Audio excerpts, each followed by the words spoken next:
शक्ति उपेन संस्थिता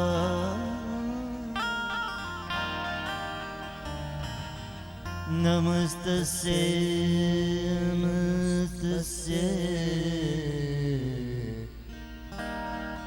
नमस्तस्यै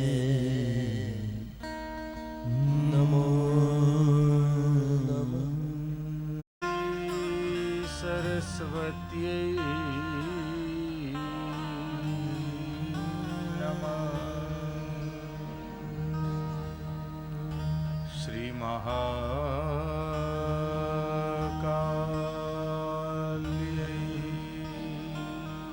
नमः। श्री महालक्ष्म्यै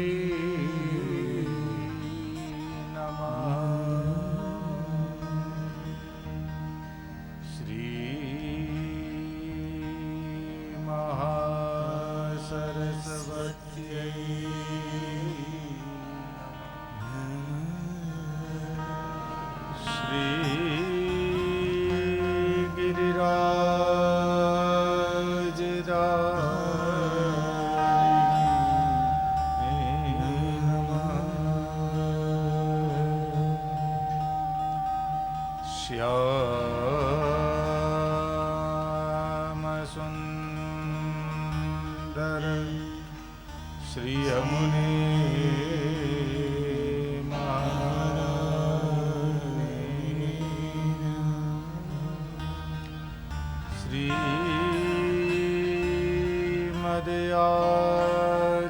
श्रीमदयाचार्य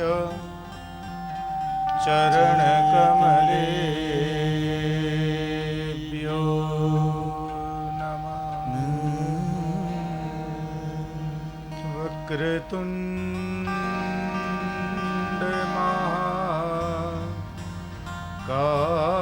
महाकाय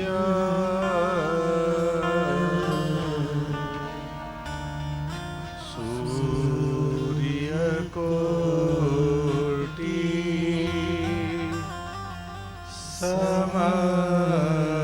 समप्रभ निर्विघ्नं कुरु मे देव।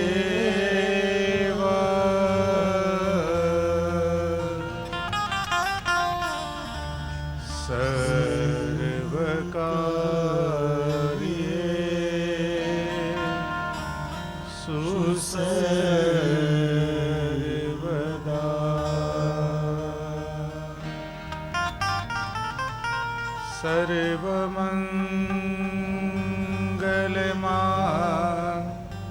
सर्वमङ्गलमाङ्गल्ये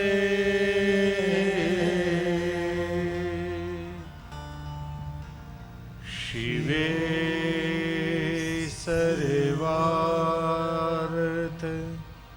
साधिके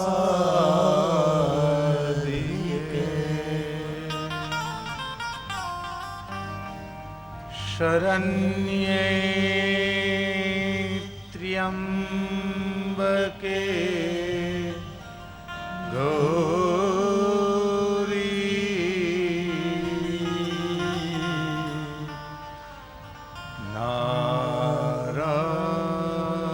नारायणी नमोस्तुते।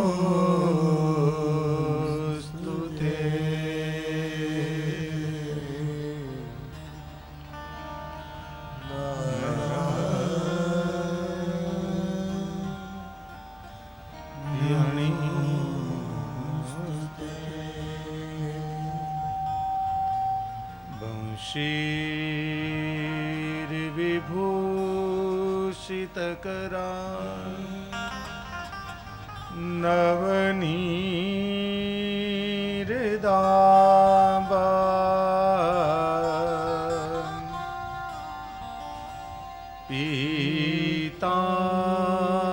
पीताम्बरा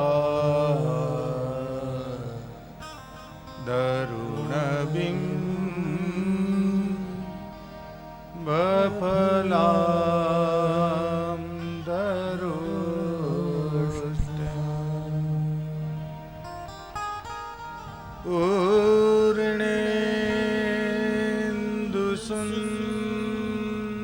करमुखा अरविंद नेत्रा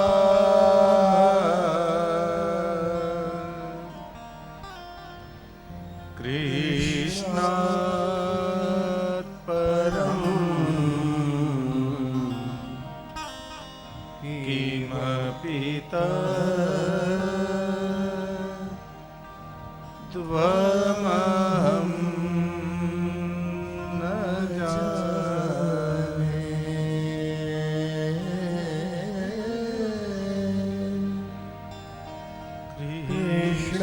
कृष्णात् परं किमपि त्वमहं न जाने। कृष्ण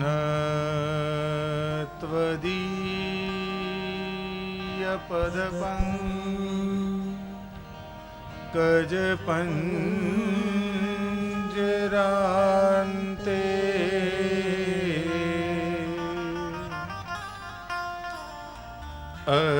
अद्यैव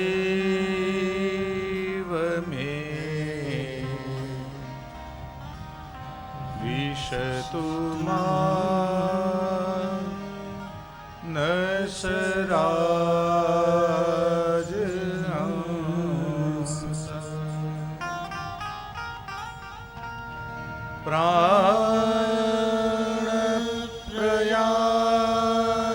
प्राणप्रयाणसमये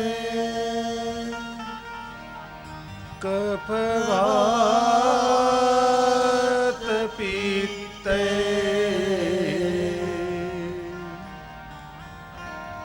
कण्ठावरो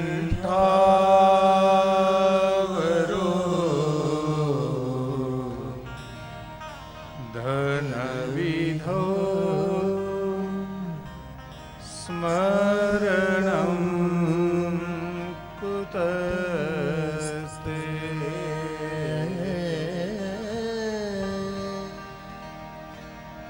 कण्ठावरो धनविधौ स्मरणं कुतस्ते।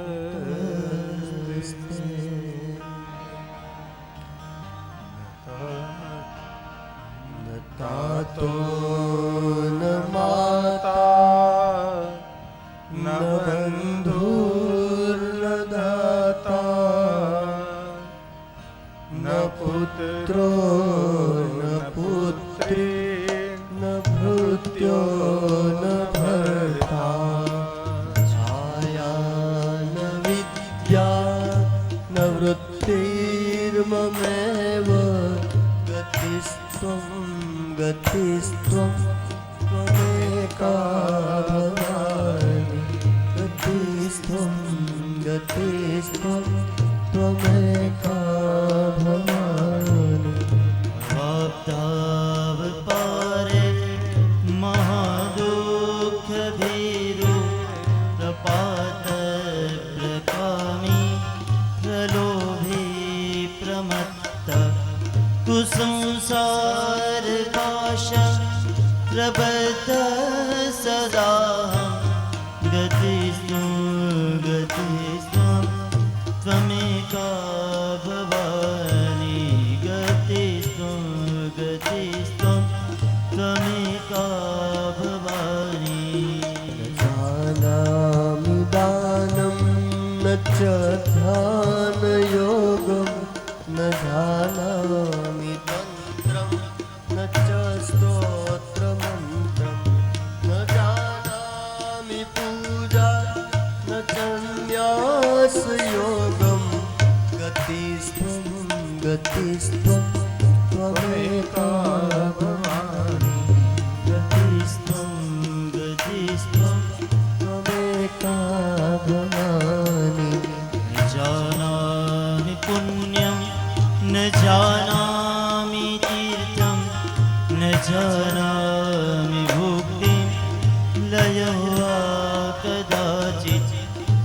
जानामि भक्ति व्रतं वा कदाचित् गतिस्त्वं गतिस्त्वं त्वमेका भवानि गतिस्त्वं गतिस्त्वं त्वमेका भवानि कुकर्मी कुसंगी कुबुद्धि कुदास कुलाचारहीन कदाचारहीन कुदृष्टि कुवाक्य प्रबन्ध सदाहं गतिस्त्वं गतिस्त्वं त्वमेका भवानि गतिस्त्वं गतिस्त्वं त्वमेका भवानि व्रजेशं रमेशं महेशं गुणेशं दीनेशं निधिजेश्वरं वा कदाचित् न जानामि चान्यं सदाहं शरण्यं गतिस्त्वं गतिस्त्वं त्वमेका भवानि गतिस्त्वं गतिस्त्वं त्वमेका भवानि विवादे विशाले प्रमादे प्रवासे जले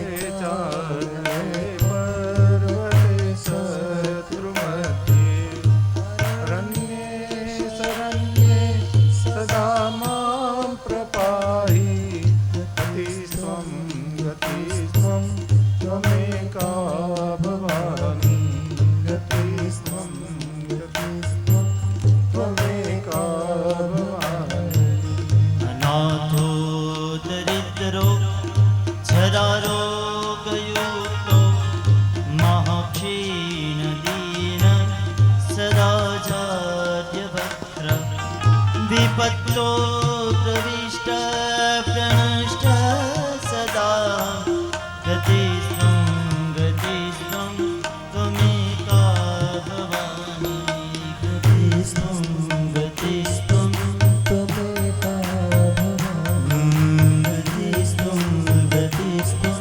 त्वमेका भवानि गतिस्त्वं गतिस्त्वं त्वमेका भवानि वागर्था विवप्रसंपृक्तौ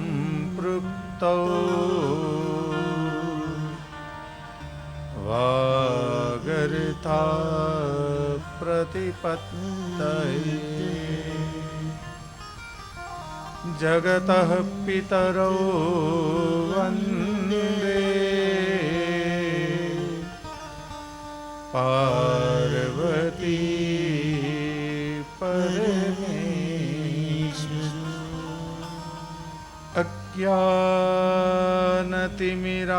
अज्ञानतिमिरान्धस्य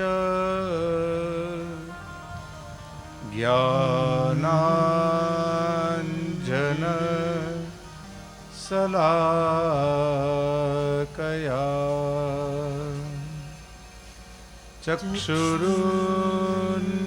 चक्षुरुन्मीलितं येन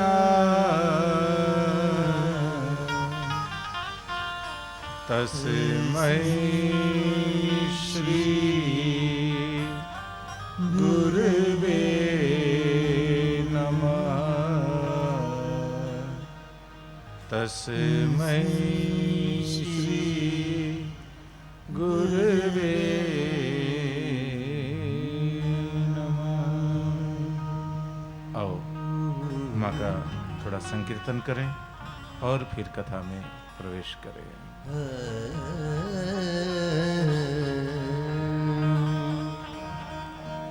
जगदम्बे तुम्हारी जय जय हो जगदम्बे तुम्हारी जय जय हो अम्बा तुम्हारी जय जय हो जगदम्बे तुम्हारी जय हो मायंबा तुम्हारी जय जय हो जगदम्बे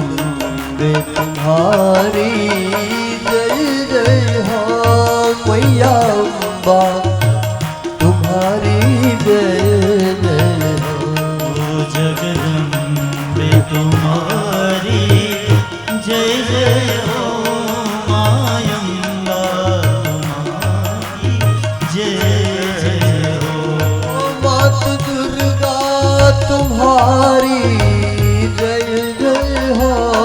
मात दुर्गा तुम्हारी जय जय हो। मात दुर्गा तुम्हारी जय जय हो। मात दुर्गा तुम्हारी जय जय हो। शेरवाली तुम्हारी जय जय हो। शेरवाली तुम्हारी जय जय हो। माँ शेरवाली तुम्हारी जय जय हो। शेरवाली तुम्हारी जय जय हो। मात अम्बे तुम्हारी जय जय हो। जगदम्बा तुम्हारी जय जय हो। ओ माते अम्बा तुम्हारी जय जय हो। माँ अम्बा तुम्हारी जय जय हो। माँ दुर्गे तुम्हारी जय जय हो। माँ दुर्गे तुम्हारी जय जय हो। माँ दुर्गे तुम्हारी जय जय हो। माँ दुर्गे तुम्हारी जय जय हो। माँ भवानी तुम्हारी जय जय हो। माँ भवानी तुम्हारी जय जय ओ माँ भवानी तुम्हारी जय जय हो। माँ भवानी तुम्हारी जय जय हो। जगदम्बे तुम्हारी जय जय हो। जय हो।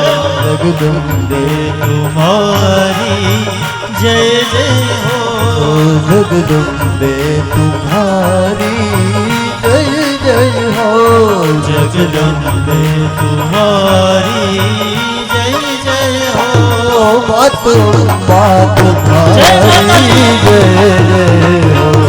मायुम्बा तुम्हारी जय जय हो। मात तुम्हारी जय जय हो। मायुम्बा तुम्हारी जय जय हो। महाकाली तुम्हारी जय जय हो। महाकाली तुम्हारी जय जय हो। मैया काली तुम्हारी जय जय हो। मैया काली तुम्हारी जय जय हो। मैया काली तुम्हारी जय जय हो।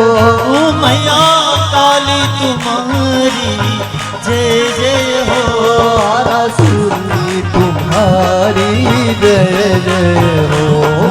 रसूली तुम्हारी जय जय हो। ओ मेरी मैया तुम्हारी जय जय हो। तेरी मैया तुम्हारी जय जय हो। जगदम्बे तुम्हारी जय जय हो। जगदम्बे तुम्हारी जय जय हो। जगदम्बे तुम्हारी जय जय हो। जगदम्बे तुम्हारी जय जय हो। मात अम्बा तुम्हारी जय जय हो। मात अम्बा तुम्हारी जय जय ओ मात अम्बा तुम्हारी जय जय हो।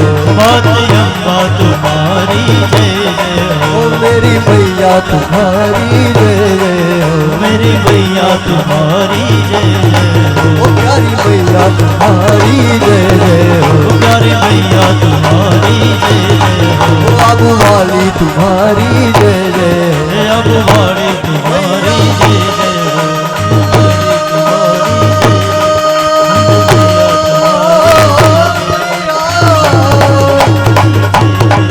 मैया रे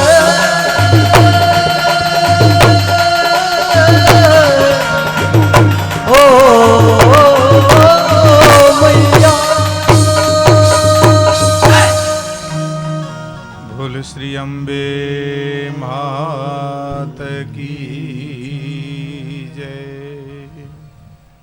महाकाली मात की जय। श्री महालक्ष्मी मात की जय। महासरस्वती मात की जय। श्री भुवनेश्वरी मात की। शेरोवाली माता की। आद्य शक्ति श्री अम्बे मात की। सद्गुरु देव की। मात पिता की। प्रेम से बोलो नमः पार्वती पतये हर हर महादेव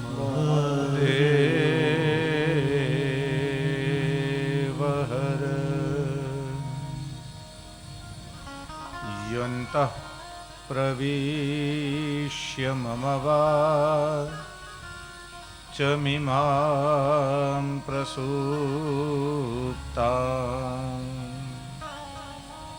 संजीवयत्यखिल शक्तिधरस्वधाम्ना। अन्यांस्तहस्तचरण श्रवणत्वगादीन् प्राणान्नमो भगवते पुरुषाय तुभ्यम्।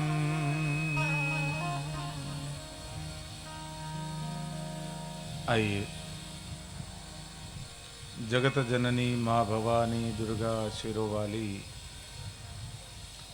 दुखहारिणी सुखकारिणी माँ भगवती भुवनेश्वरी अनेक अनेक जिनके स्वरूप है, अनेक अनेक जिनकी लीलाएं हैं, जो भक्तों के दुख को दूर करने वाली हैं। माँ भगवती के चरणानुरागी भक्तों का हमेशा जो माँ ध्यान रखती हैं, श्री माँ जगदम्बिका, जिनकी नित्य नई लीलाओं का आनंद आह्लाद अनुभव अनुभूति वांग्मय स्वरूप में विराजमान देवी के चरणों में वंदन करते हुए उन्हीं की लीलाओं का रसास्वादन करे। जय माता दी। कल की कथा में हमने देखा कि माँ भगवती जगदम्बा, जिनका अनेक स्वरूप, अनेक लीला, अनेक अनेक अनेक कर्म माँ के, ऐसी माँ भगवती जो स्वयं गायत्री है, और गायत्री का अर्थ है गायंतम त्रायते यस्मात् सा गायत्री। जो माँ का गान करे, उनको जो तारे, वो गायत्री। ऐसी माँ भगवती की दिव्य लीलाओं का हम आगे स्मरण करें। भागवत जी की शुरुआत यहां पर गायत्री शब्द से हुई, गायत्री से हुई। जो मंत्र में धीमहि धियो यो नः और प्रचोदयात्, इनमें से कोई भी शब्द का स्पर्श हो उसे गायत्री कहते हैं। धीमहि मतलब ध्यान करते हैं, धियो यो नः जो ध्यान करने योग्य हैं, जिनका नित्य स्मरण किया जाता है, ऐसे प्रचोदयात।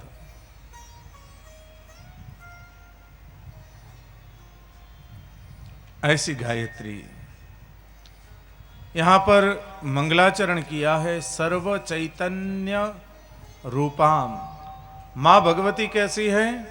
सर्व चैतन्य रूपाम, सब जीवों के अंदर जो चेतना के रूप में विराजमान है, जो सारे जगत के एक एक तत्व की जो चेतना है, सर्व चैतन्य रूपा जो है, जिनके आधार पर सारा जगत चलता है, जिनके आधार पर सारा जगत निर्माण है, जिनके आधार पर ये सारे जगत की प्रवृत्तियां चलती हैं, ऐसी भगवती। मां भगवती का एक स्वरूप है चैतन्य रूपा, चेतना रूप। शरीर है, लेकिन शरीर चलता किससे है? अंदर कोई चेतना है तो। ये पर्दे हिल रहे हैं तो हिल किससे रहे हैं? वायु रूपी चेतना जिनको स्पर्श करती है, इसके लिए।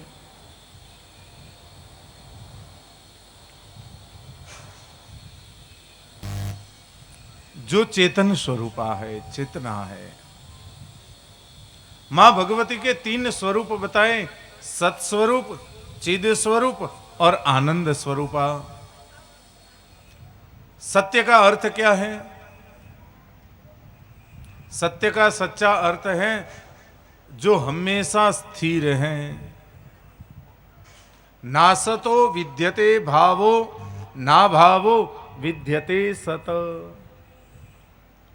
जिनका कभी अभाव नहीं है, ऐसा।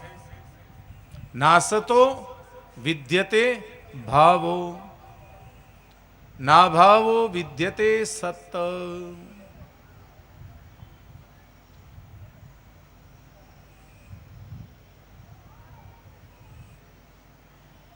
जिनका कभी अभाव नहीं है, जो सर्वभाव है, जो सर्व समभाव है, जो सत्स्वरूप है। सत्य का सबसे बड़ा फायदा क्या है? कि सत्य का सबसे बड़ा फायदा है बोलो और भूल जाओ। एक बार आपने सच बोल दिया, फिर आपको उसे याद नहीं रखना होता है कि मैंने क्या बोला था। कभी भी कोई भी व्यक्ति नींद से उठाकर भी आपको प्रश्न पूछे कि भाई आप इस वक्त आपने ये क्या किया था, आप बोल दो कि मैंने ये किया था। सत्य है। और झूठ जो है उसमें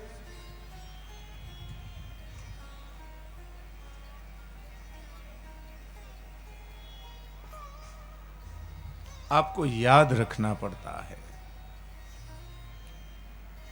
आपको पूछा जाए कि भाई कथा के समय में आप कहां थे? आप थे कहीं पर पिकनिक में, कहीं घूमने गए थे, लेकिन आपने बोला कि हम कोई कार्यवशात कॉलेज में थे या ऑफिस में थे। फिर आपको वो बात को याद रखनी पड़ेगी कि भाई मुझे पूछा गया था आप कहाँ थे कथा के समय में, और मैंने बोला था मैं ऑफिस में था। तो आपको हमेशा याद रखना पड़ेगा। कभी भी कोई पूछेगा भाई कथा के समय में कहाँ थे आप, तो आपको फिर याद रख के बोलना पड़ेगा मैं वहाँ ऑफिस में था।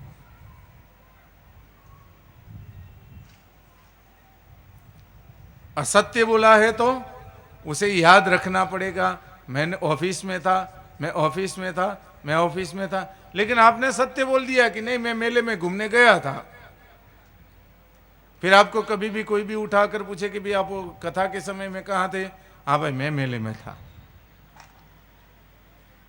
एक बार बोलने के बाद जिसे बार बार याद रखना पड़ता है वो असत्य है, लेकिन बोलने के बाद उसे भूल जाओ वो सत्य है। असत्य जो है वह सत्य असत्य के पीछे सत्य छिपा है, सत्य के पीछे असत्य नहीं है। मां भगवती जो है वो हमेशा सत्य है। जो मां भगवती है वो हमेशा सच है।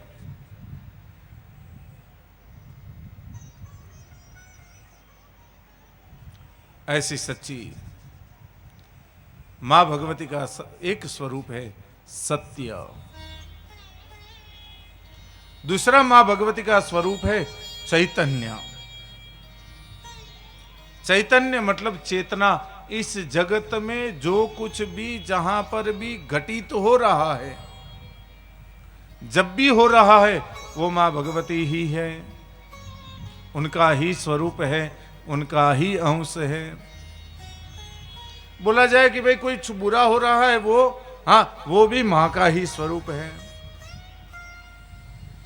क्योंकि अगर बुराई नहीं है तो अच्छाई का कोई मतलब ही नहीं है। दुख नहीं है तो सुख की कोई वैल्यू नहीं है। चक्रार पंक्ति रिव गच्छति भाग्य पंक्ति। मनुष्य के जीवन में दुख और सुख, उनके जो आ रहे हैं, उनके जो पा रहे हैं, वो तो बार बार घूमते ही रहते हैं।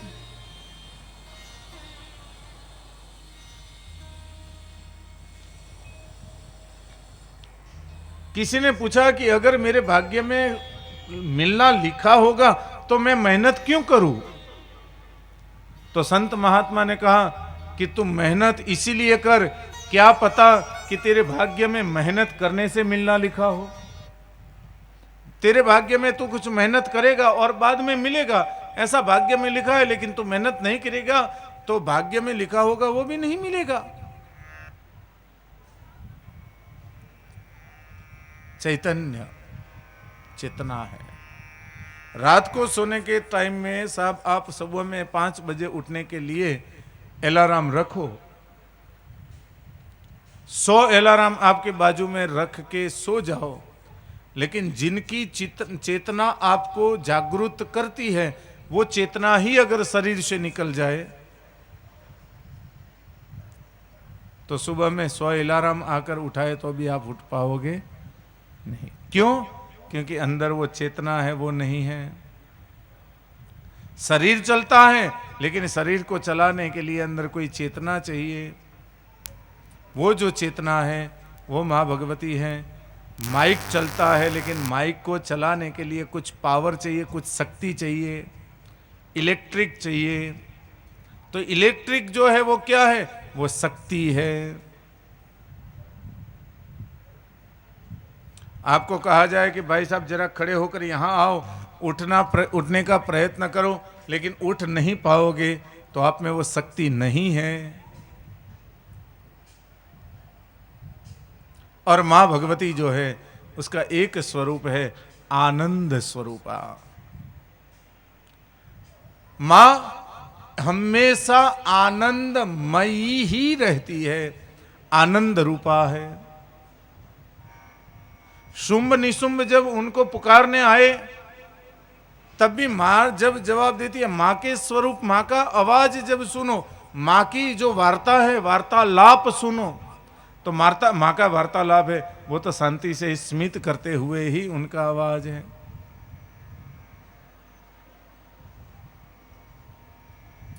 चैतन्य स्वरूपा है। सर्व चैतन्य रूपाम ताम मतलब वह कौन है? आद्याम, आदि शक्ति है।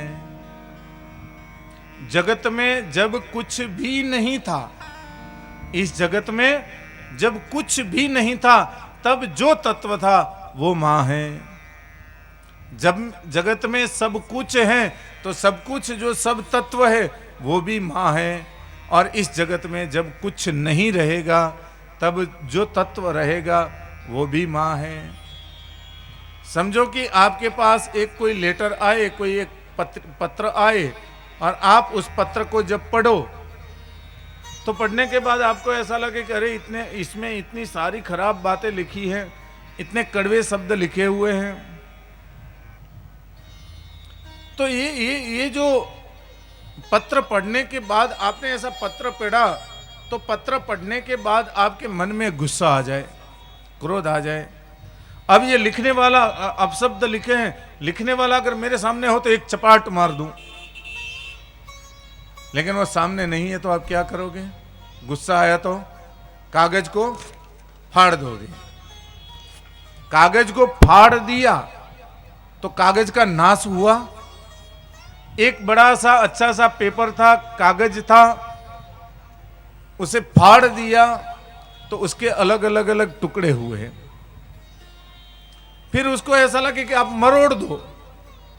मरोड़ने के बाद नाश हुआ नाश, बोला ना?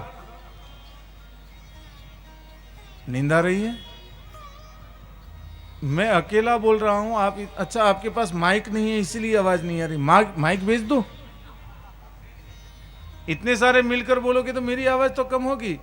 नाश हुआ नहीं हुआ। कोई व्यक्ति आए, अंदर से आरती की थाली में से एक माचिस ले आए और इसे जला दे, तो जलाने के बाद भी कागज को आपने जलाया तो कागज का नाश हुआ नहीं हुआ। क्यों? जो एक सफेद रंग का कागज था वो जलने के बाद चपटी भभूत हो गया,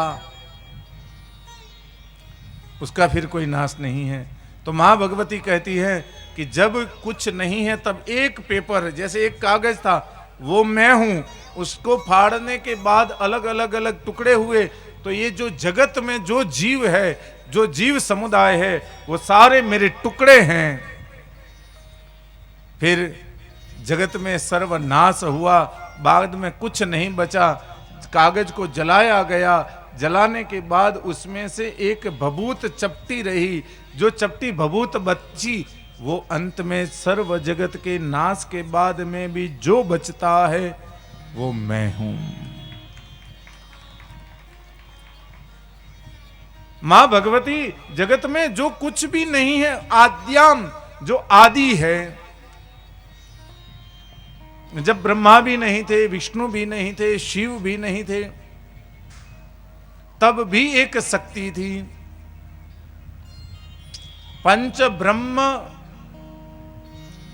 के ऊपर आसन लगाकर सोने वाली मां भगवती। मां भगवती का जो आसन है उसके नीचे जो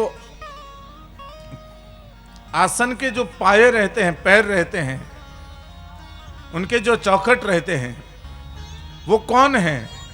तो ललिता सहस्त्र में कहा है कि वो पंच ब्रह्म है। भगवान विष्णु, भगवान गणेश, भगवान सूर्य, भगवान ब्रह्मा और भगवान का शिव तत्व, पंच ब्रह्म।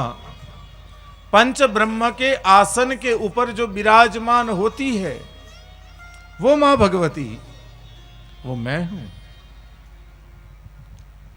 वेद व्यास जी उनकी स्तुति करते हुए, बुद्धिम या नह प्रचोदयात, सर्व जगत समुदाय की जो बुद्धि है। समझो कि हमारे जीवन में सब कुछ हो, दो हाथ अच्छे हैं, दो पैर अच्छे हैं, हृदय अच्छा है, आंखें अच्छी है, मुख अच्छा है, नाक अच्छा है, चेहरा सुंदर है, सब कुछ भगवान ने सुंदर दिया, लेकिन ऊपर में एक छोटा सा मगज न हो तो, दिमाग न हो तो चलेगा? हाँ, हमारे जनक भाई कहते हैं उनको, जिनको नहीं है उसको तो चलेगा, लेकिन ये जगत वालों को नहीं चलेगा, क्योंकि उसे तो कोई फर्क पड़ता ही नहीं है मैं पागल हूं कि कौन हूं, लेकिन जो उन्हें संभालते हैं उनको फर्क पड़ता है। तो याम बुद्धिम नह प्रचोदयात, सर्व जगत को जो बुद्धि प्रदान करती है। छोटा सा बालक अभी जन्म लिए उसे कुछ पल हुए हैं, उसके अंदर बुद्धि कितनी है? बुद्धि है ही नहीं, उसकी बुद्धि का कोई विकास है ही नहीं। लेकिन फिर भी जब उसे मां का स्पर्श होता है, उसे पता चलता है कि ये मेरी मां है, मुझे पौष्टिक आहार इससे ही प्राप्त होगा। बुद्धि कहां से मिली? तो वो भी मां उसकी बुद्धि के अंदर प्रचोदयात, अंदर स्थिर है, ऐसी मां।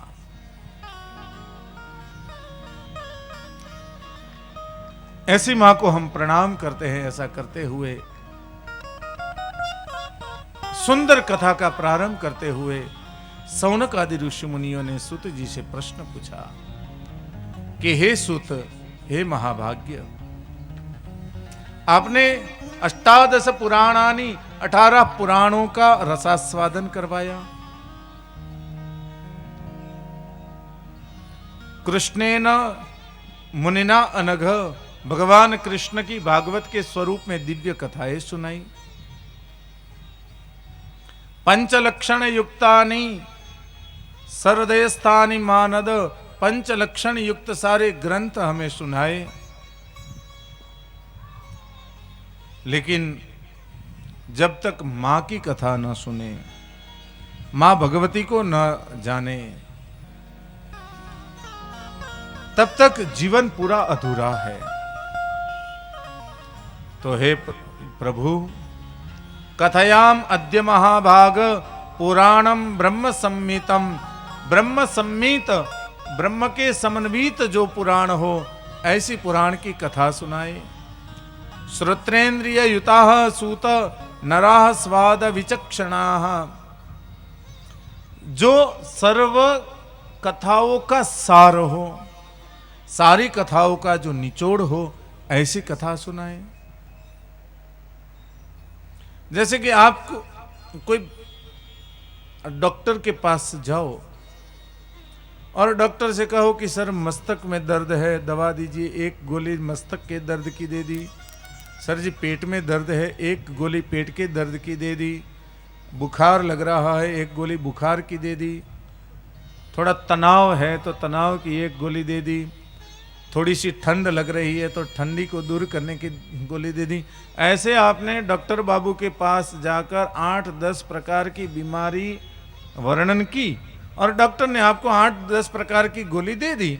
फिर डॉक्टर कहेंगे कि ये सारी गोली लोगे तो इसकी कीमत जो है वो करीबन 15 रुपया है, लेकिन एक बड़ी गोली आई है जिसकी कीमत 100 रुपये है। एक ही गोली खाओगे, आपके सारे कष्ट दूर हो जाएंगे। तो आप कौन सी गोली लोगे? 15 रुपये की 15 गोली लोगे कि 100 रुपये की एक गोली लोगे? हाँ, 100 वाली एक गोली लेंगे ना। क्यों?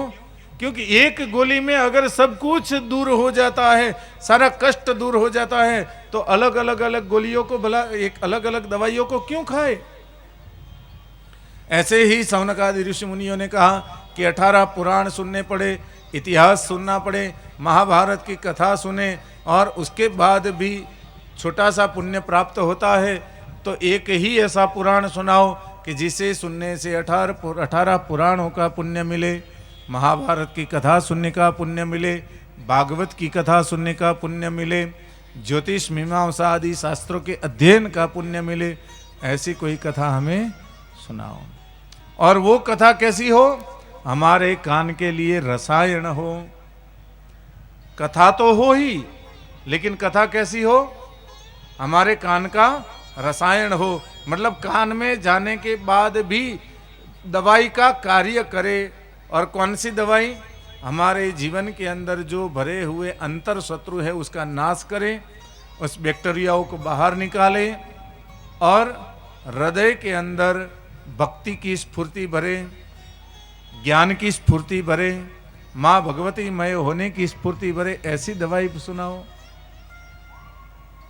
ऐसी कथा सुनाओ। यथा जीवेन्द्रियाल्लादः षड रसैः प्रतिपद्यते। जीव के अंदर कोई भी रस को रखा जाए, षड रस 6 प्रकार के रस बताए हैं। खट्टा, तीखा, मीठा, तूरा, फीका, ऐसे 6 प्रकार के अलग अलग रस है। खारा, नमक रखो तो कैसा लगेगा? खारा लगेगा। मिर्ची रखो तो तीखा लगेगा। नींबू का रस डालो तो, करेले का जूस रखो तो कड़वा लगेगा। तो अलग अलग रस को जिह्वा के ऊपर रखने के बाद जिह्वा जैसे उस स्वाद को प्रतिपादित करती है कि ये रस ऐसा है, वैसे ही भगवान आप ऐसी कथा सुनाओ जिससे हमारा दिमाग, हमारा मन, हमारी बुद्धि माँ भगवती के जो जो तत्व हैं, भगवती के अलग अलग तत्व हैं, वो सारे एक एक तत्वों को हमारी बुद्धि जान ले, उसका स्वाद ले ले।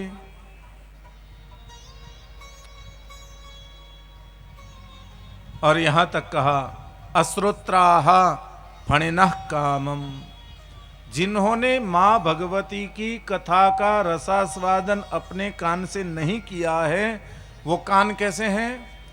सांप को रहने के घर हैं।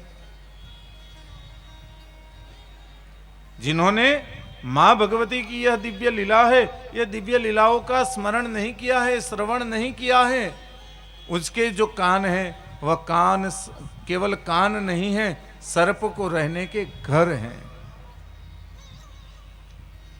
सकर्णा ये न शृण्वन्ति तेप्य कर्णा कथम ही न, जिन्होंने सकृत भाव से मां भगवती की कथा नहीं सुनी है, उनके कान को कान कैसे कहे? वो कान है ही नहीं।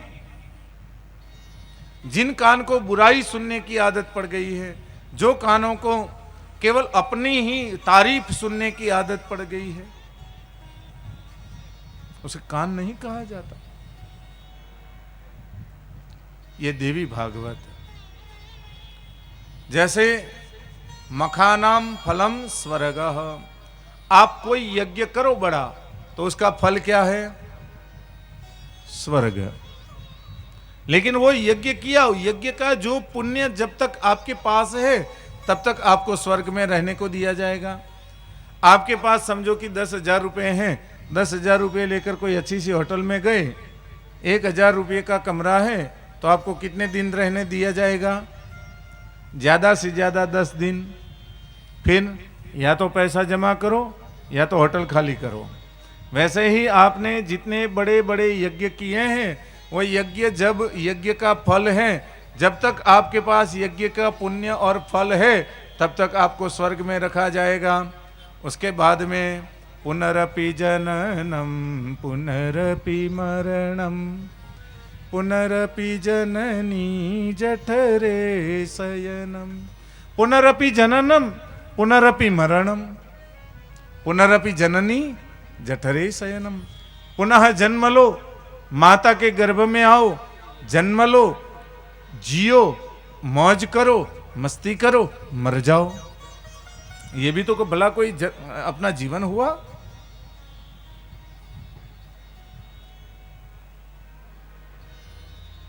स्वर्गात प्रत्यावननम, पुनः स्वर्ग में जाना, यज्ञ का फल पूर्ण हुआ, वापिस आओ।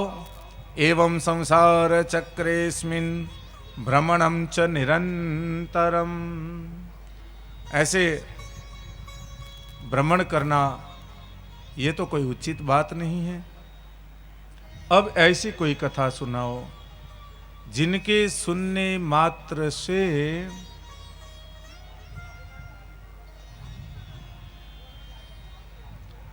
कथा सुनने मात्र से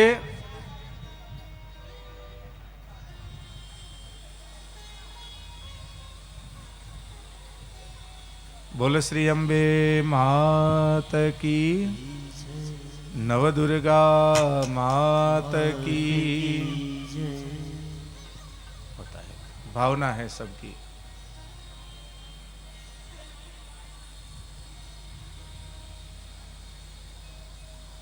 मखानाम फलम स्वर्गः, यज्ञ का फल स्वर्ग है, लेकिन पुण्य पूर्ण होने के बाद स्वर्ग से फिर वापिस आना पड़ता है। पुनः जन्म, पुनः मरण, ये चक्कर में आपको घूमना पड़ता है। तो ऐसे चक्कर में घूमना न पड़े, ऐसी कोई कथा सुनाइए।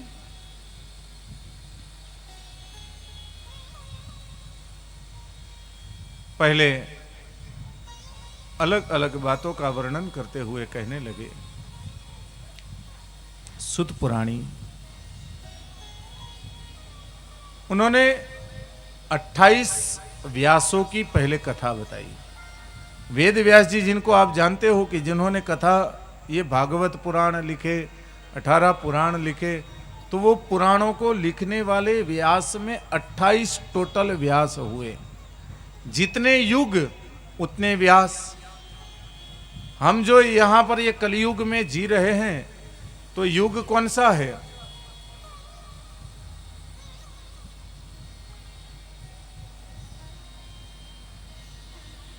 अट्ठाईसवां कलयुग है।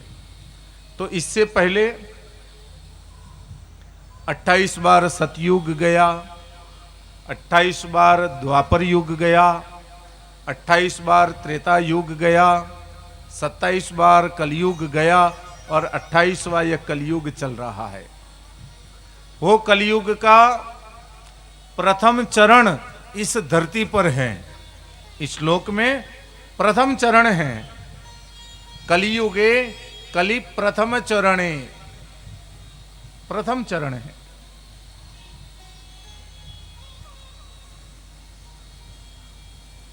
और ऐसे कलयुग के प्रथम चरण के अंदर हम लोग आज जब जी रहे हैं, तो 28 व्यास में से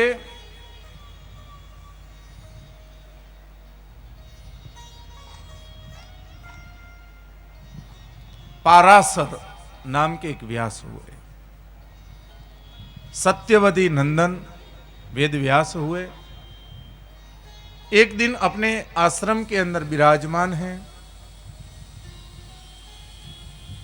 और आश्रम में बैठकर वेद व्यास जी मां भगवती का चिंतन कर रहे हैं, पुराणों का चिंतन कर रहे हैं, शास्त्रों का मनन कर रहे हैं।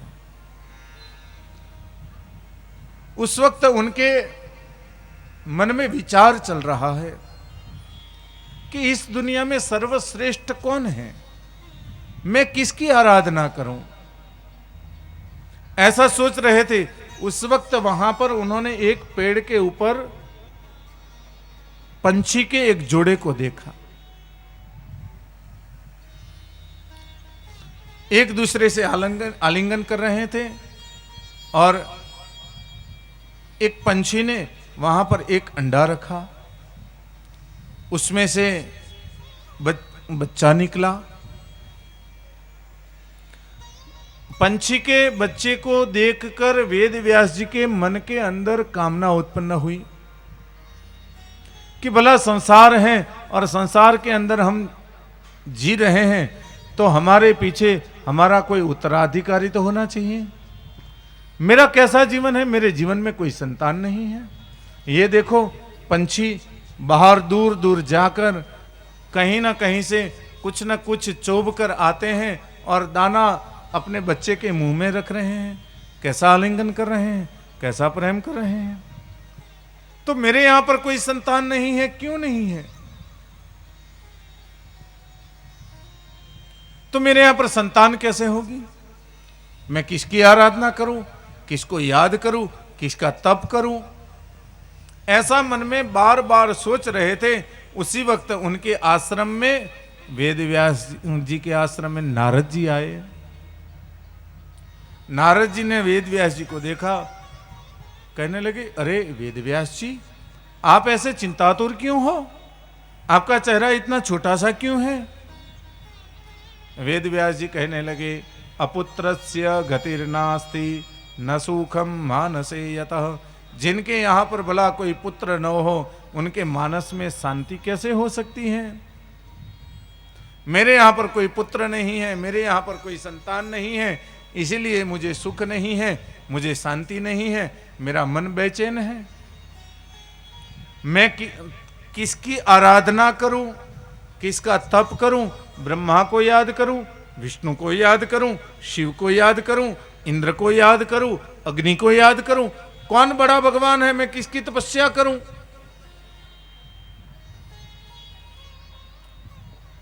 नारद जी कहने लगे कि पाराशर्य महाभाग यत्वं पृच्छसि मामिह।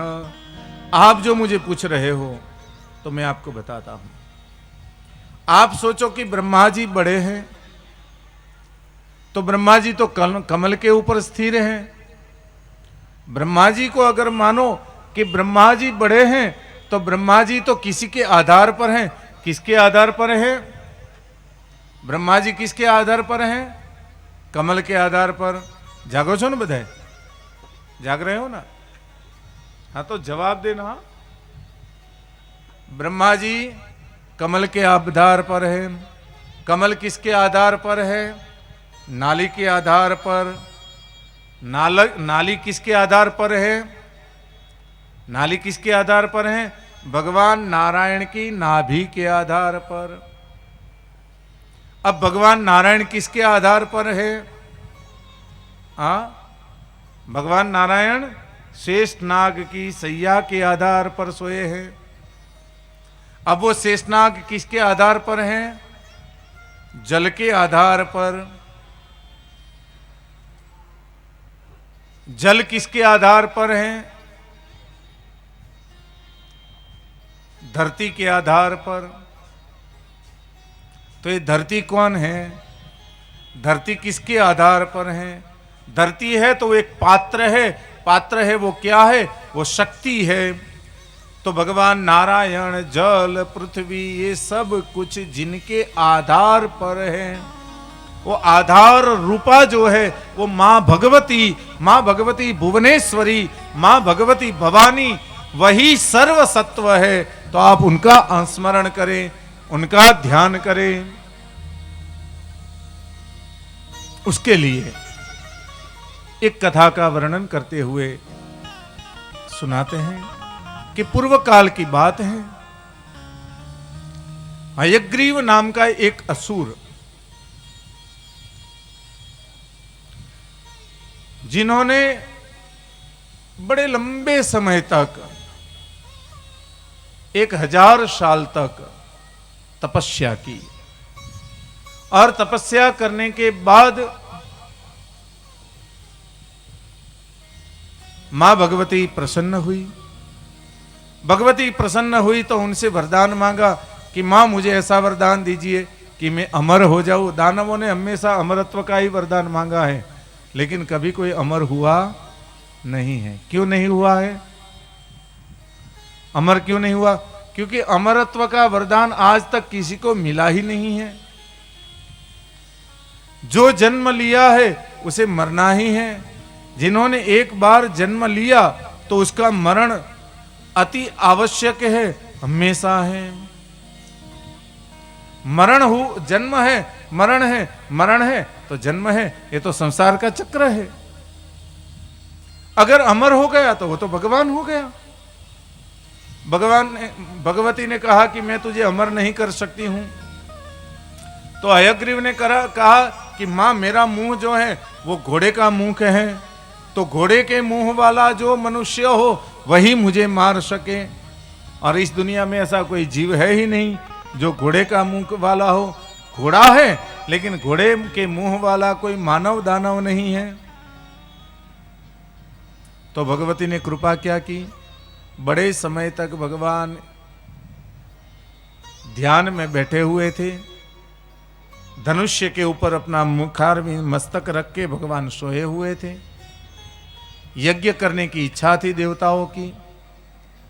देवताओं ने सोचा कि यज्ञ करना है तो किसका करें? तो विष्णु का यज्ञ करें। विष्णु के यज्ञ के लिए भगवान विष्णु स्वयं सोए हुए हैं, तो उनका उठाया कैसे जाए? सारे देवतागण भगवान ब्रह्मा जी के पास आए। ब्रह्मा जी के पास आकर देवताओं ने स्तुति की कि भगवान अभी सोए हुए हैं, तो भगवान को उठाने के लिए क्या करें? तो ब्रह्मा जी ने अपने भ्रू मध्य में से एक कीड़े को उत्पन्न किया जिसका नाम है वम्री।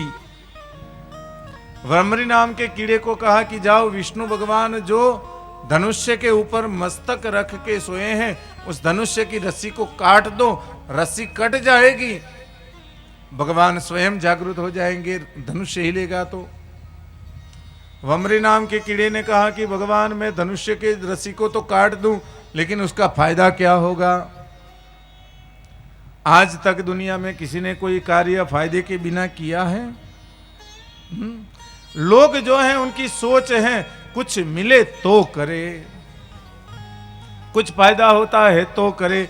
कथा में भी आप आए हो तो आपके मन में एक तो बात होगी कि कथा में जाएंगे थोड़ा पुण्य तो मिलेगा। कोई भी आशा नहीं है, लेकिन पुण्य प्राप्त करने की आशा तो है ही। हाँ, पुण्य की आशा से तो आए हो। भले आपके मन में प्रसाद की आशा नहीं है, दूसरे कुछ मिलने वाले की आशा नहीं है, लेकिन कम से कम हम जाएंगे तो पुण्य मिलेगा, पुण्य से हमारा जीवन का उद्धार होगा। जीवन का उद्धार करने की आशा तो है। हाँ, वमरी नाम के कीड़े ने कहा कि ब्रह्मा जी मैं रस्सी काटूं तो सही, लेकिन काटूं तो मुझे फायदा क्या होगा? भगवान ने कहा कि एक काम करो, मैं तुझे आशीर्वाद देता हूं कि यजमान जब यज्ञ करने के लिए बैठे और यज्ञ में आहुति दे जाए, तब आहुति देते देते अंदर जो आहुति होती है वो तो देवताओं की होती है, लेकिन आहुति देते वक्त 3 मेखलाओं के ऊपर और जमीन के ऊपर जो भी द्रव्य गिर जाए उसके ऊपर तेरा अधिकार होगा। इसलिए याद रखो, यज्ञ करते वक्त जो सामग्री नीचे गिरती है उसे उठाकर फिर यज्ञ में नहीं डाला जाता, उसका भी किसी का अधिकार है। अब वमरी नाम का कीड़ा आया, लेकिन उससे गलती क्या हो गई? भगवान धनुष्य के ऊपर मस्तक रख के सोए हुए थे, तो भगवान को जगाने के लिए धनुष के ऊपर धीरे धीरे धीरे चढ़ के फिर ऊपर से रस्सी काटनी चाहिए। लेकिन वमरे ने क्या किया? नीचे आकर नीचे से रस्सी को काटी, और जैसे ही रस्सी को काटी रस्सी जोर से उछली तो सीधे भगवान के गर्दन में आकर लपट गई। भगवान का जो गर्दन था वहां से भगवान विष्णु का मस्तक शिरच्छेद हो गया, कट गया। देवता घबराए, डरने लगे, हाहाकार मच गया। क्या हुआ, क्या हुआ, ये क्या हुआ? भगवान नारायण का मस्तक छेदन हो गया, अब क्या होगा, अब क्या होगा? ब्रह्मा जी के पास आए। ब्रह्मा जी कहने लगे, जो भी होता है वो अच्छे के लिए होता है। इस दुनिया में जो भी होता है वो अच्छे के लिए ही होता है, उसके पीछे का कोई निर्मित कारण होता है। आओ हम सबसे बड़ी जो शक्ति है मां भगवती, उनके पास जाए, और सभी देवताओं को लेकर ब्रह्मा जी आए हैं मां भगवती के पास, भुवनेश्वरी के पास। 5वें अध्याय में वेदों के द्वारा ब्रह्मा जी ने मां भगवती की 53वें श्लोक से स्तुति की है। नमो देवी महामाये विश्वोत्पत्ति करे शिवे निर्गुणे सर्वभूतेषि मातः शंकर कामदे त्वं भूमि सर्वभूतानां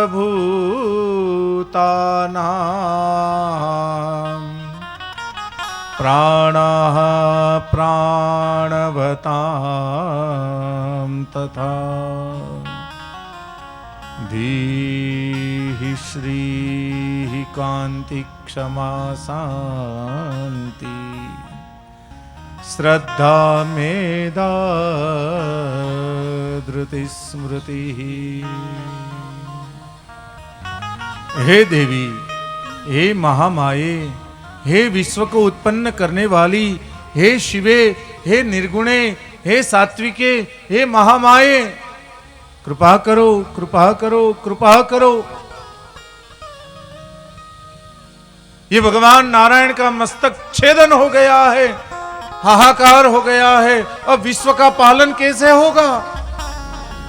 ये विश्व कैसे चलेगा? मां भगवती वहां पर प्रकट हुई। सभी देवताओं ने मां भगवती को प्रणाम किए। और भगवती कहने लगी, हे देवतागण आप चिंता न करो, जो होता है अच्छे के लिए होता है।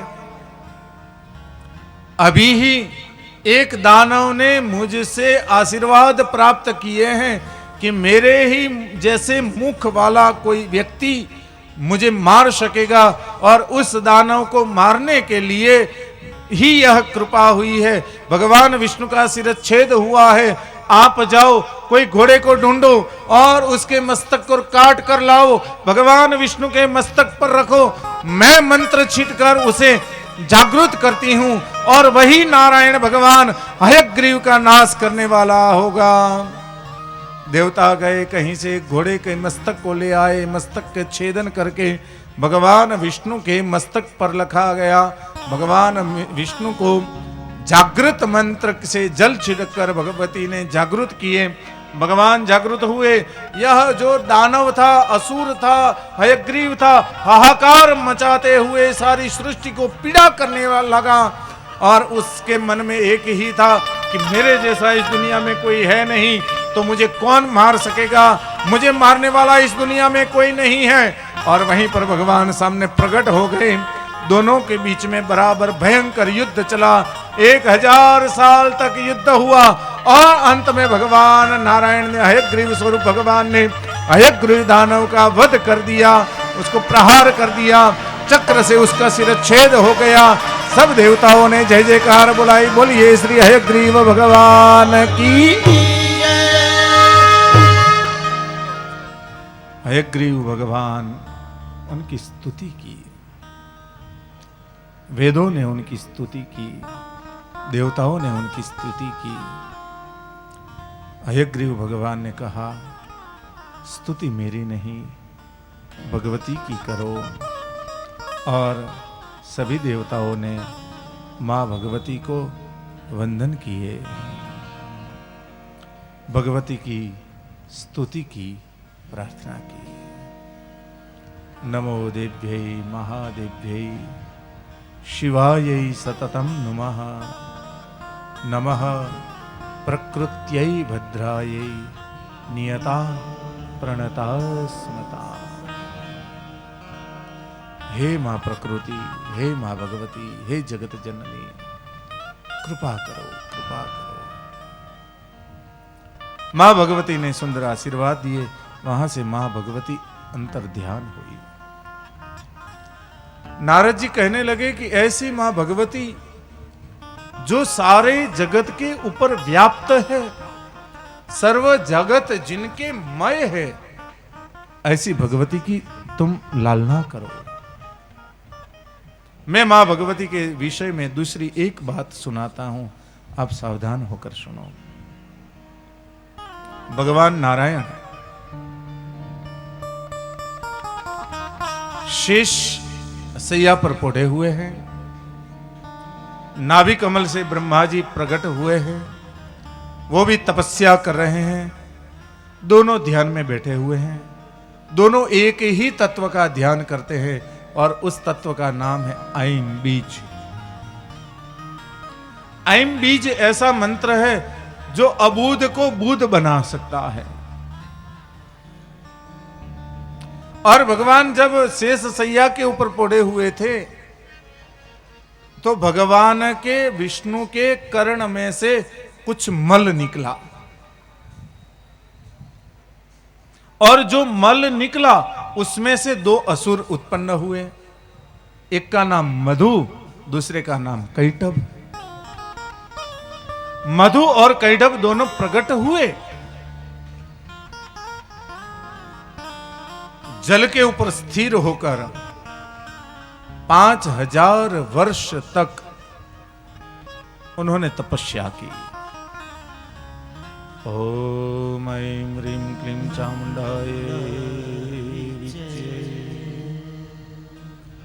ओम ऐं ह्रीं क्लीं चामुंडाय विद्महे।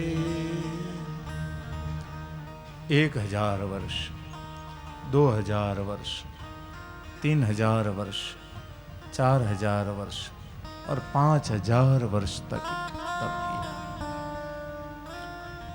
मां भगवती प्रसन्न हुई। जागो वत्स, वरम वा वांछितम दैत्यो, हे दैत्यो, आपको जो इच्छा हो वो वर मांगो। मधुर वाणी में मां बोल रही है। दोनों दैत्यों ने मां भगवती की स्तुति की। कहा कि मां प्रसन्न हो, आप हम जो मांगेंगे वो वरदान देंगी। मां ने कहा हाँ वत्स, मैं प्रसन्न हूं, मांगो वर। मां अमर बना दो। भगवती ने कहा कि जो तत्व है नहीं वो मैं कैसे दूं।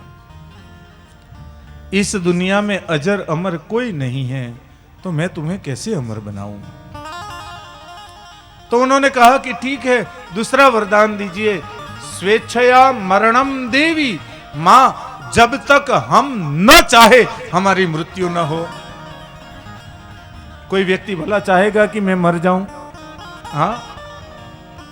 मां भगवती ने कहा कि ठीक है, तुम्हारी जैसी इच्छा है। आप जब तक नहीं कहोगे कि मेरी मृत्यु हो, तुम्हारी मृत्यु नहीं होगी। बलवान हो गए, आशीर्वाद दिया। मां भगवती अंतर ध्यान हो गई। अब जहां पर है वहां पर कुछ है तो नहीं, सृष्टि है नहीं, स्थिर खड़े हैं। अब हमारे बल का प्रदर्शन कहां करे, किसके पास जाए। दूर दूर दूर तक नजर की तो एक कमल दिखाई दिया। कमल के ऊपर बैठे हुए ब्रह्मा जी दिखाई दिए और अट्टहास्य करते हुए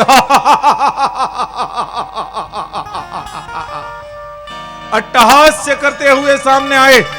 उठ दाढ़ी वाले, चल हमारे साथ युद्ध कर। ब्रह्मा जी डर गए। अब मैं तो यहां पर जगत की सृष्टि करने का कार्य करने आया हूं, मैं इनके साथ कैसे युद्ध करूं। ब्रह्मा जी वहां से उठे, भागे। आए विष्णु के पास। विष्णु घोर निद्रा में सोए हुए हैं। भगवान जागो, भगवान जागो, भगवान जागो। लेकिन भगवान कैसे जागेंगे, भगवान तो सोए हुए हैं।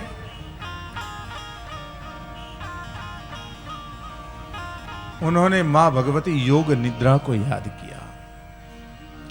विश्वेश्वरीं जगदात्री स्थिति संहारकारिणी निद्रा भगवती विष्णु निद्रा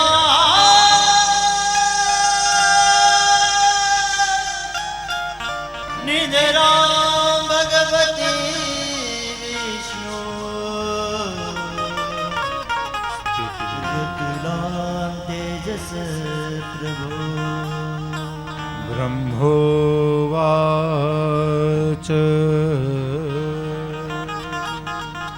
तुम स्वाहतं स्वधातं हि वषट्कारस्वरानिका सुधातमक्षरे मित्रे इदात्रा स्थिता स्थिता अर्धमात्रा स्थिता नित्या यानुचार्य विशेषतत्त्वमेव संध्या सावित्री त्वं देही जननी परा त्वयेतत्तार्यते विश्वं त्वयेतत्सृज्यते जगत् त्वयेतत्पाल्यते देवी त्वमस्यन्ते च सर्वदा विसृष्टो सृष्टिरूपास्तं स्थितिरूपा च पालने तथा संहतिरूपान्ते जगतोऽस्य जगन्मय महाविद्या महामाया महामेधा महास्तुति महामोहा च भवति महादेव। हे महाविद्या, हे महामाया, त्वमेव संध्या सावित्री। आप ही संध्या हो, आप ही सावित्री हो, आप ही पालिनी हो, आप ही संहारिणी हो। मां भगवती, आज आपका वश भगवान नारायण के ऊपर संपूर्ण है। भगवान सोए हुए हैं, यह दैत्य मेरे पीछे पड़ा हुआ है, भगवान जाग नहीं रहे हैं। आप कृपा करो, आप कृपा करो, भगवान नारायण को जगाओ। और भगवती निद्रा देवी ने भगवान विष्णु के अंगों में से अपनी सारी जो शक्ति है, निद्रा शक्ति को खींच लिया। भगवान नारायण आलस मरोड़ते हुए जागने लगे। भगवान नारायण आलस मरोड़कर जागे। ब्रह्मा जी कहने लगे कि प्रभु आलस को छोड़ो, अभी इसे मारो। दोनों दैत्य कहने लगे, मधु और कैटभ कहने लगे, अरे ये क्या मुझे मारेगा, मैं पहले तुझे भी मारूंगा, बाद में इस विष्णु को भी मारूंगा, दोनों का संहार करने वाला हूं।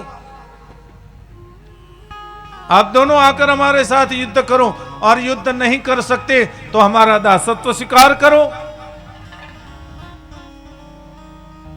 भगवान विष्णु खड़े हुए, गदा लेकर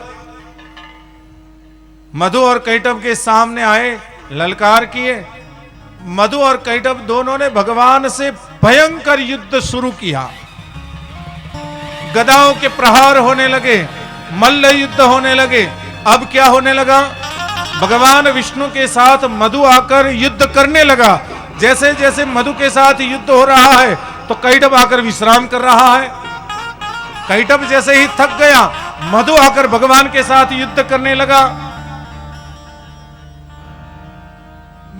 कैटभ युद्ध करने लगा, मधु विश्राम करने लगा। मधु लड़ने लगा, कैटभ विश्राम करने लगा। बारी बारी बारी एक दूसरे आकर भगवान से युद्ध करते हैं, लेकिन यहां पर भगवान विष्णु एक ही है। यहां पर भगवान विष्णु एक ही है। कभी कैटभ के साथ, कभी मधु के साथ, कभी कैटभ के साथ, कभी मधु के साथ, ऐसे करते करते करते भयंकर युद्ध 1000 साल, 2000 साल, 3000 साल, 4000 साल, 5000 साल तक मधु कैटभ के साथ भगवान का युद्ध चला। लेकिन न मधु थकता है, न कैटभ थकता है, लेकिन भगवान तो थक जाएंगे ना, क्योंकि वो अकेले हैं।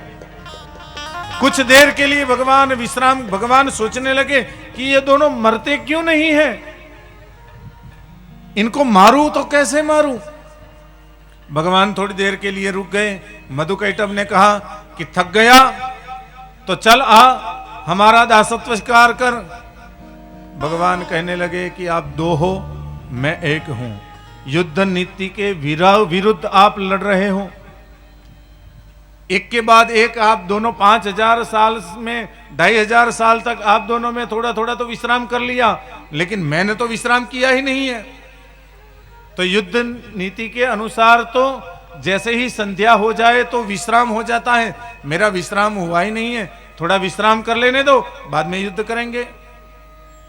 दोनों ने कहा कि ठीक है, विश्राम कर लो। एक तरफ मधु कैटभ आकर एक चट्टान के ऊपर बैठ गए, एक तरफ भगवान विश्राम के बहाने धीरे से आंख बंद करके योग माया भगवती को याद करने लगे कि हे भगवती, हे महामाया, ये दोनों मर नहीं रहे। क्यों मर नहीं रहे, उसका कारण बताओ। ध्यान में देखा तो पता चला कि इन दोनों के पास स्वैच्छिक मरण का वरदान है। जब तक ये दोनों नहीं चाहेंगे तभी तक ये दोनों मरेंगे नहीं। भगवान ने देवी को याद किया, भगवती की स्तुति की। नमो देवी महामाये सृष्टि संहारकारिणी अनादि निधने चंडी भुक्ति मुक्ति प्रदे शिवे। हे महाभगवती, हे शिवे, हे कल्याणी, हे भुक्ति को देने वाली, हे मुक्ति को देने वाली, हे महामाया, हे जगतकारिणी, हे जगत पालिनी, हे जगत संहारिणी, हे महामाया प्रकट हो। नते रूपम विजानामि, आपके रूप को मैं जानता नहीं हूं, आपके स्वरूप को मैं जानता नहीं हूं, आपकी लीलाओं को नहीं जानता हूं, लेकिन ये मधुकैटभ मरेंगे वो भी नहीं जानता हूं कैसे मरेंगे। तब वहां पर वही निद्रा भगवती निद्रा देवी प्रकट हुई, कहने लगी कि अब आप युद्ध करो। उनको स्वैच्छिक मरण का वरदान है। मैं अपने नेत्रों के कटाक्ष से उनको मोहित करती हूं और आप उनसे स्वैच्छिक मरण को मांग लो। जब तक वो नहीं चाहेंगे तब तक वो मरेंगे नहीं। अब भगवान भगवती की माया वहां पर घूमने लगी, उनके कटाक्ष नेत्र कटाक्ष घूमने लगे और भगवान आए मधुकैटभ के पास। मधुकैटभ कहने लगे तैयार हैं, चलो युद्ध करते हैं। भगवान कहने लगे कि 5000 साल तक मेरे साथ युद्ध करने वाला तेजस्वी और बाहुबली आज तक मैंने देखा नहीं है। आप दोनों ने मेरे साथ 5000 साल तक युद्ध किया, मैं प्रसन्न हूं, जो मांगना है मांग लो। मधुकैटभ कहने लगे कि देने वाला तू कौन होता है? युद्ध हमने मांगा था, तूने हमारे साथ युद्ध किया है, हम प्रसन्न हुए हैं। तेरे जैसा बाहुबली 5000 साल तक हमारे साथ युद्ध करने वाला कोई मिला नहीं है, तू मांग ले। भगवान ने कहा कि दैत्यराज देखो, बाद में घूमना नहीं। अब भगवान की माया वहां पर जुड़ गई, भगवती की माया। भगवान ने कहा कि आप प्रसन्न हो, मैंने युद्ध किया, उससे राजी हो, आप देना चाहते हो? हाँ हाँ, जो मांगे वो देने के लिए तैयार हैं, हम देंगे, हम दैत्यराज हैं, हम वरदान देते हैं, मांग क्या चाहिए? भगवान ने धीरे से कह दिया कि आपका जीवन ही दे दो, आप मृत्यु को स्वीकार कर लो। मधुकैटभ कहने लगे कि ये इसके छल में हम कपट में फंस गए, अब मर गए। लेकिन मधुकैटभ भी होशियार थे। उन्होंने कहा कि विष्णु तूने भी तो कहा था कि तुम्हें जो चाहिए वो मांग लो। मेरे युद्ध से अगर आप तैयार हो, हम स्वैच्छिक मरण देने के लिए तैयार हैं, लेकिन आपने मांगने के लिए कहा था, तो मैं भी मांगता हूं कि आप हमें मरण दीजिए, लेकिन ऐसी जगह पर हमारा मृत्यु हो जहां पर पानी न हो। अब दोनों का युद्ध चल रहा था, वहां पर जल ही तो था और कुछ था ही नहीं। अब भगवान पानी के बिना की कोई जगह है ही नहीं, तो मारे कैसे? तो भगवान ने अपने जो पैर थे, पैर के दोनों जो उर प्रदेश थे, उर प्रदेश की वृद्धि की और अपने पैरों की मेदिनों को बढ़ाना शुरू किया। धीरे धीरे धीरे धीरे धीरे धीरे धीरे धीरे मेदिनी इतनी बढ़ने लगी, इतनी बढ़ने लगी, इतनी बढ़ने लगी, जल समाप्त हो गया। मधुकैटभ को कहा आओ यहां पर। दोनों केसर भगवान ने अपने उर प्रदेश के मेदिनी के ऊपर रखा और उनके ऊपर मस्तक रख के भगवान ने अपने सुदर्शन चक्र को हाथ में लिया और मधुकैटभ दोनों के सिर छेद किए। मधुकैटभ दो मारे और भगवान के उरु प्रदेश में से जो मेदिनी प्रकट हुई वो ये धरती हुई। इसलिए धरती का एक नाम मेदिनी भी है। अब हम धरती को खोदेंगे तो किसको ईजा होगी? भगवान के उरु प्रदेश को कि नहीं? इसलिए जब भी गर्त भी करना हो, एक खड्डा भी खोदना हो ना, तो पहले विष्णु भगवान से प्रार्थना की जाती है कि हे विष्णु भगवान, आज हम गर्त करना चाहते हैं, आज हम खड्डा खोदना चाहते हैं। भगवान आपकी ही यह धरती है, तो आप हमें अनुमति दीजिए।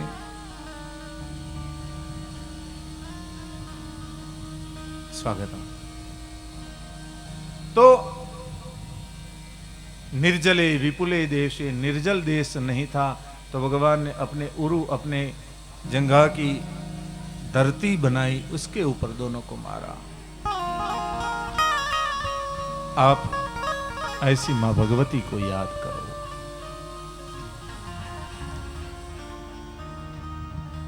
मां भगवती जिनका दरबार बड़ा प्यारा है। हे वेदव्यास जी, मां भगवती निर्मल है, लाल चुंदरी को ओढ़े हुए, लाल चूड़ियों को पहने हुए, सुंदर श्रृंगार सजे हुए मां भगवती अपने भुवनेश्वर के अंदर विराजमान होती है, जहां पर मां के भक्तों का बड़ा दरबार लगता है। और दरबार जो होता है बड़ा बड़ा प्यारा होता है। आप एक काम करो, वो मां भगवती के दरबार का चिंतन करो, मां भगवती के उन स्वरूप को याद करो, और मां भगवती के दरबार के अंदर भक्त जो गण बैठते हैं उनकी लीलाओं को याद करो, मां भगवती की लीलाओं का स्मरण करो। आपके हृदय में, आपके मन में शांति प्राप्त होगी। मैया के दरबार में जब कोई आता है, मैया के दरबार में जब कोई आता है, भक्तों का सब दुख दूर हो जाता है। मैया के दरबार में जब कोई आता है, भक्तों का सब दुख दूर हो जाता है। मैया के दरबार में जब कोई आता है, भक्तों का सब दुख दूर हो जाता है।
दूर हो जाता है, हे भक्तों का सब दुख दूर हो जाता है। जय माता दी।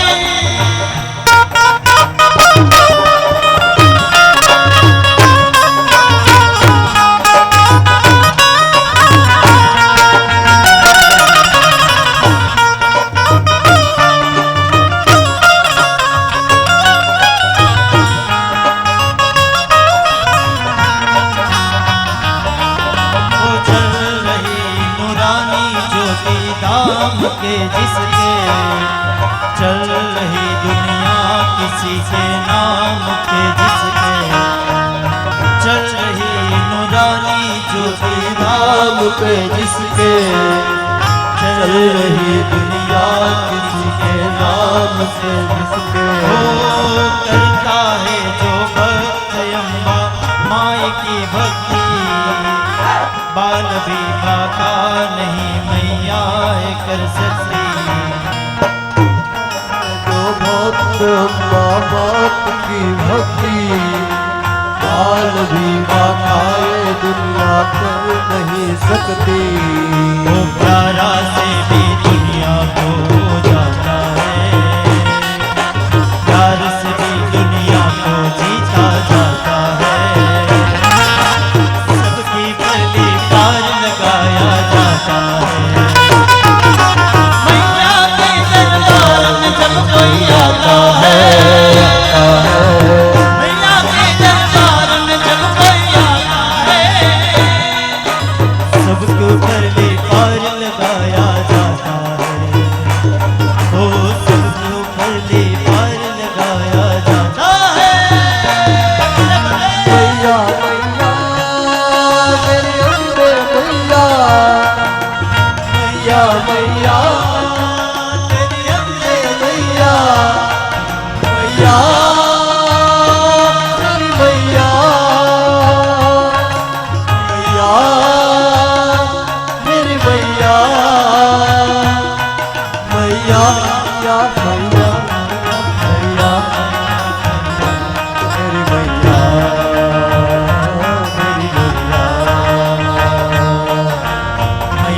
के दरबार में जब कोई आता है सबकी करली पार लगाया जाता है। मैया के दरबार में जब कोई आता है बैठे हैं वो ताली बजाते हुए। जाता है।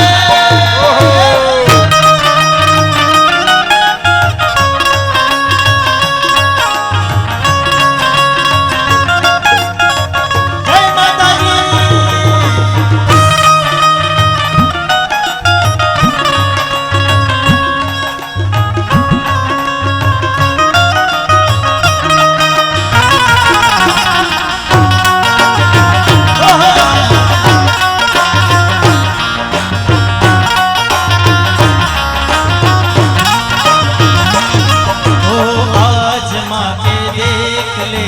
बार तो प्यारे मिल बुझाए तू तुझे दुनिया के नजारे।